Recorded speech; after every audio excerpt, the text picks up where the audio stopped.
अस्सलाम वालेकुम, कैसे हैं आप सब। आज मैं आपके लिए लाई हूँ चॉकलेट गनाश या जिसे हम चॉकलेट सिरप भी कहते हैं, उसकी मज़ेदार सी रेसिपी। इजी से इसके इंग्रेडिएंट्स हैं। इसे मैं विदाउट चॉकलेट आज आपको बनाना सिखाने जा रही हूँ।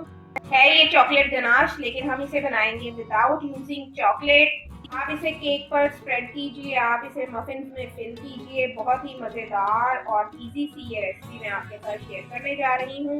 शाइनी सा ये चॉकलेट सिरप बनकर तैयार हुआ है। ये देखिए माशाल्लाह।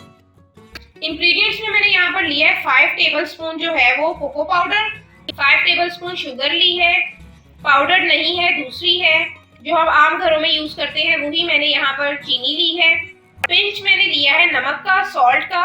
यहाँ पर मैंने लिया है 1 tablespoon cornflour powder, 1 tablespoon oil लिया है इस चॉकलेट स्प्रेड की अच्छी सी शाइन के लिए। 220 ml मैंने रूम टेम्परेचर पर रखा हुआ मिल्क लिया है। तो ये मेरे इतने से इंग्रेडिएंट्स हैं जिससे मैं बनाने जा रही हूँ चॉकलेट गनाश या चॉकलेट सिरप। तो चलें जल्दी से बनाना स्टार्ट करते हैं। इस बर्तन में या पैन में आपने इसे बनाना है, क्योंकि इसे मैंने कुक करना है, गर्म करना है। उसी में आपने जो है वो इंग्रेडिएंट्स बारी बारी ऐड करते जाने हैं। आपने मेरे चैनल रेसिपीज बाय रुबीना को सब्सक्राइब नहीं किया तो इसे जल्दी से सब्सक्राइब कर दीजिए और बेल के आइकन पर भी लाजमी क्लिक कीजिएगा। ये मैंने ड्राई इंग्रेडिएंट्स सारे ऐड कर दिए हैं पैन में, तो इसको मैंने अच्छे से मिक्स कर लेना है। ड्राई इंग्रेडिएंट्स को अच्छे से मिक्स करने के बाद यहाँ पर जो मैंने 120 ml मिल्क बताया था वो मैंने ग्रेजुअली डालना है और इसको अच्छे से मिक्स करना है ताकि इसके लम्प्स जो हैं वो ना बन सके।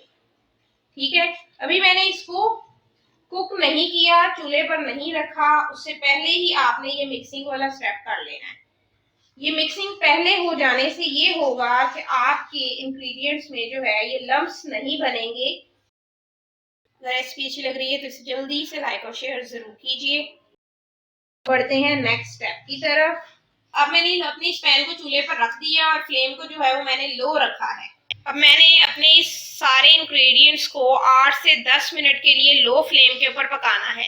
हमारी चॉकलेट गनाश जो है वो कुछ ही देर में बिल्कुल रेडी होने वाली है। 8 से 10 मिनट जो है वो मेरे कंप्लीट हो चुके हैं और चॉकलेट गनाश जो है वो मेरी थिक हो चुकी है। अब मैंने फ्लेम को ऑफ कर देना है और इसमें शाइनिंग लाने के लिए मैं यहाँ पर 1 टेबलस्पून ऑयल यूज कर रही हूँ। आप यहाँ पर बटर भी यूज कर सकते हैं। इसको आपने अच्छे से मिक्स करना है और बस आपने इसे ठंडा होने देना है। जैसे ही ये ठंडा होता है तो मैं आपको इसकी फाइनल लुक दिखाती हूँ। माशाल्लाह से घर पर विदाउट चॉकलेट आज मैंने आपको चॉकलेट गनाश बनाना सिखाया है। बहुत ही मजेदार सी ये रेसिपी है। आप इसे अपने केक्स पर अप्लाई कीजिए। अपनी प्रीवियस वीडियो में मैंने आपको बेसिक चॉकलेट स्पंज केक बनाना सिखाया था, तो ये चॉकलेट गनाश जो है वो मैं इसके ऊपर स्प्रेड कर कर आपको इसका रिजल्ट भी दिखाती हूँ।